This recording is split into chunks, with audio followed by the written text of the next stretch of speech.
FPS is one of the most important elements of gaming in my humble opinion. It can make or break your gaming experience, and finding the right FPS for you is super important. But before we get into the nitty-gritty, let's start at the beginning. FPS in the context that we're talking about is an abbreviation of the phrase frames per second. Not to be confused with the gaming category first-person shooters. Look, I don't know why they did that either, let's just move on. By playing a video game, watching a movie, or looking at anything on a screen, your graphics card is rendering out a series of still images to your eyes constantly. When these still images are viewed at speed, it does give the illusion of a moving image, or video as we know it. Frames per second is the measurement of how many still images your eyes are seeing being rendered by the graphics card at any given second. There are a few main tiers of FPS that include 30, 60, 120, 144, and 240 frames per second. And you'll find that they all have their rightful place within the gaming world. For example, consoles are usually capped at either 30 or 60 frames per second. It's generally the right amount of frames to pair with the hardware and software within the current consoles today. And a lot of the games are actually developed with that amount of frames in mind. Gamers today are realizing the importance of frames per second, and for that reason you are seeing more 60 frames consoles over the 30 frame consoles. The difference between playing on a 60 versus a 30 frame setup is that the 60 frames will be a lot more responsive and is generally a lot smoother than the 30 frames per second. However, a lot of the next gen consoles, including the Xbox Series X, are getting you more than that. Alright, so now that we've got that out of the way, I guess it would make sense that the higher amount of frames per second we have, the better the gameplay, right? Well, in theory, yes. However, there are actually times that lower frames per second will actually improve your gaming experience. Let me explain. I'm going to run through some of the benefits of higher FPS and lower FPS, and you'll see what I mean. We're going to start with higher FPS. With a higher FPS, you first of all will notice that your video will have a much smoother output and will feel a lot more cinematic. For this reason, your video or game will feel a lot more immersive and you'll feel a lot more drawn in and connected. As your eyes are receiving a lot more images per second, your brain is also receiving a lot more information per second. This helps a lot with your reaction times and can also help you improve at the game. Higher FPS is incredibly important because games like first-person shooters require as much information as possible to get your reaction times up and help you win the game. It can literally be the difference between winning and losing. Now that we've covered higher FPS, let's talk about lower FPS. Lower FPS can actually help out massively for PCs and consoles that are struggling to output that higher FPS consistently. Rather than your frames per second doing this, you'd be better off for capping it at a lower amount where it can actually consistently handle it. By doing this, you'll actually find out that you'll have a smoother gaming experience, as you won't be experiencing things called frame drops, which is essentially lost information or images that just never show. If you do find that you are having frame drops, you will be missing information, which will in turn mean that you will be missing shots and losing the game for reasons that are literally not your fault. Another perk of capping at lower frames per second is when you are playing older games. A lot of the older games have a lot of trouble communicating with higher frames per second because they didn't have the same technology we have today. Motion capture is one of these ones that if you try to play it on a higher frames per second, the game just looks out of whack. It's harder to play,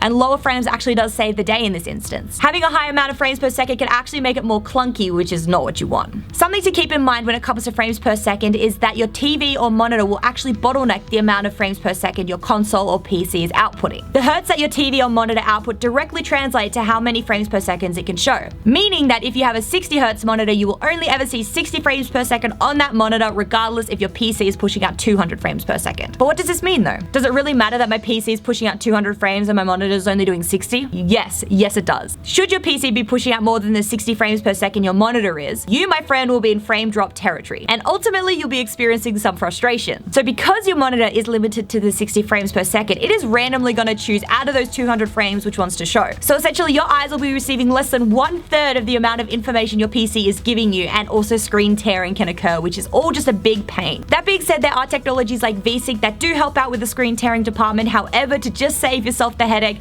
limit your frames. If there's one thing you take away from this video, I'd like it to be this: make sure you're using the right frames per second to make your gaming experience the best it can be.